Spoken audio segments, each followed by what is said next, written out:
ล่าสุดต่อกับประเด็นดราม่าของเพชรลำเพลินที่ท้าโถมเข้ามาบยุดบยอน FC ของบ้านศรีวิไลบยอมปล่อยบยอมทิมบยอม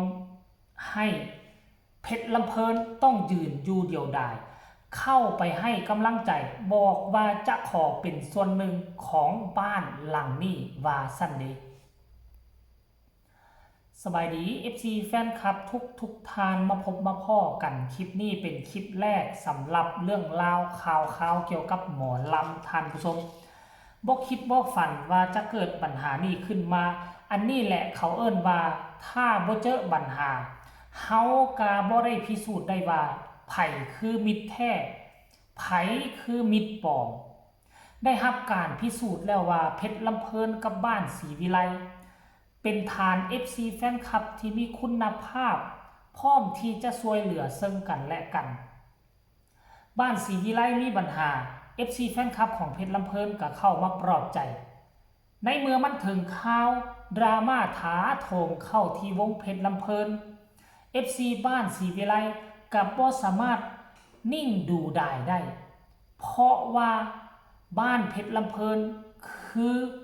ม่องที่มีพระคุณให้กับลูกสาวธิดาลาวของพวกเขาถ้าผู้ใดติดตามเนาะอย่างใกล้ชิดนับตั้งแต่มือปิดฤดูกาลธิดาลาวก็ได้ไปสร้างสรรค์ผลงานมีมาลัย300,000ไปห้อยคอซึ่งกลายเป็นกระแสดังทั่วสื่อสังคมโซเชียลบ่ว่าจะอยู่ทางฝั่งไทยฝั่งลาวแล้วหลังจากนั้นปิดฤดูกาลมาข่าวของเพชรลำเพลินกะบ่ค่อยดีพอปานใดเหมือนมันก็ว่ามันจะดิ่งลงเหวบ่ว่าจะเป็นศิลปินลาออกเกือบเป็น10 คนถัดจากนั้นมาประเด็นดราม่าจนนั้นซาลงมาเจอประเด็นดราม่าการออดิชั่นการเลือกคนเข้ามาเป็นศิลปินทดแทนก็มาเกิดปัญหาเกิดประเด็นดราม่าอีกแล้วท่านผู้ชมจนเฮ็ดให้ผู้บริหารใหญ่อย่างแม่พรพิรดีออกมาไล่สดห้องให้สุดอดสุดกั้นแต่ว่าน้ำตามันก็ไหลออกมาในที่สุดท่านผู้ชมเอ้ยเนาะในที่สุดประเด็นปัญหาตัวนี้มันก็นักหนาสากันกลัวที่ผู้นำทีมงานจะอดได้เพิ่นก็ได้ปล่อยโฮในไล่สดหลังจากนั้นค่อยก็ได้เฮ็ดหลายคลิปหลายข้างหลายข่าวแล้วล่ะในที่สุด FC บ้านศรีวิไล FC น้องธิดาลาวก็บ่นิ่งนอนใจเมื่อเห็นผู้มีพระคุณต่อลูกต่อเต้าของตนเองเขาเจ้าเจอประเด็นดราม่าแบบนี้พากันเข้าไปให้กำลังใจพากันเข้าไปคอมเมนต์เนาะให้กำลังใจทั้งทีมงานเพชรลำเพลินของข้าเจ้าเนาะนี่อย่างเช่นคอมเมนต์นี่เนาะเพิ่นบอกว่าเพิ่นเป็น FC บ้านศรีวิไลได้แต่ว่าพร้อมที่จะยืนเคียงข้างเพชรลำเพลินเช่นเดียวกันผมอยู่บ้านศรีวิไลครับว่าซั่นเด้ได้รับรู้เรื่องราวของวงเพชรลำเพลินหลายคลิปตอนนี้รู้สึกเห็นใจ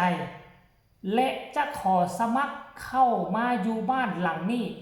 ด้วยคนครับโอ้โหนี่แหละเพชรลำเพลินเฮ็ดดีกับธิดาลาวเฮ็ดดีกับบ้านศรีวิไลเปิดโอกาสให้ลูกๆเต้าๆได้มีเวทีใหญ่ได้ดื่นแบบได้ยืนแบบสง่าผ่าเผยในที่สุดความดีที่บ้านเพชรลำเพลินเฮ็ดมันก็ประจักษ์ตามันพิสูจน์แล้วว่าบ้านเพชรลำเพลินกับบ้านศรีวิไลบ่ว่าจะเกิดอีหยังขึ้นก็จะยืนเคียงข้างและร่วมแรงร่วมใจกันแบบนี้ตลอดไปถึงมันมาคนอื่นจะมาสร้างประเด็นดราม่าจะมีห้อยวันพันประการที่ท้าโถมเข้ามายังบ้านเพชรลำเพลินเนาะแต่จงจำเอาไว้มิตรแท้ที่ยืนเคียงข้างเจ้ายังมีอีกตั้งหลายคนอยู่ที่บ้านศรีวิไลและค่อยก็กล้าฟันธงเลยพอผู้แม่เพิ่งน้องที่ดาลาวข้าเจ้าก็เป็นห่วงเป็นใยเส้นเดียวกันเนาะข้าเจ้าก็เป็นห่วงเป็นใยเส้นเดียวกันเพออาจจะคอมเมนต์ให้กำลังใจกันไปเป็นที่เงียบห้อยแล้วล่ะทานผู้ชม FC แฟนคลับอันนี้คือเรื่องราวความหักความแพงระหว่าง2บ้านเขาเห็นตั้งแต่ครั้งแรกที่น้องธิดาลาวก้าวขาขึ้น ไปยืนอยู่บนเวทีของเพชรลำเพลินเฮาก็จะเห็น FC แฟนคลับของสองทานวงสองทองสองค่ายได้ร่วมแห้งร่วมใจท่านผู้ชมบ่มีประเด็นดราม่านะ FC ของเพชรลำเพลินก็ให้กำลังใจที่ดาราแล้วก็บ้านศรีวิไล FC บ้านศรีวิไลก็ให้กำลังใจเพชรลำเพลินบ่มีเอาประเด็นดราม่ามาหากันเด็ดขาดเอาไปเอามามีการแลกเปลี่ยนฐาน FC แฟนคลับจากเดิมทั้งนั้นมีคนติดตามหลายหมื่นก็สิเข้าหลายแสนเพราะมี FC แฟนคลับของเพชรของบ้านศรีวิไลไปติดตามเพิ่มโตน้องที่ดารากับบ้านศรีวิไลก็มี FC แฟนคลับของเพชรลำเพลินมาติดตามเพิ่มมันเป็นการแลกเปลี่ยนฐาน FC แฟนคลับกันไปได้โตแล้วมันจะเป็นผลดีคือยามนี่แหละยามที่มีปัญหายามที่เจอประเด็นดราม่าคนที่จะยืนเคียงข้างก็เป็น FC ข้างสองบ้านนี่แหละท่านผู้ชม FC แฟนคลับอันนี้เป็นเรื่องที่น่าเหลือเชื่อเป็นเรื่องที่แวดวงการหมอลำอยากได้อยากมีฐาน FC แฟนคลับแบบนี้แต่ว่ามันบ่มีมันบ่ได้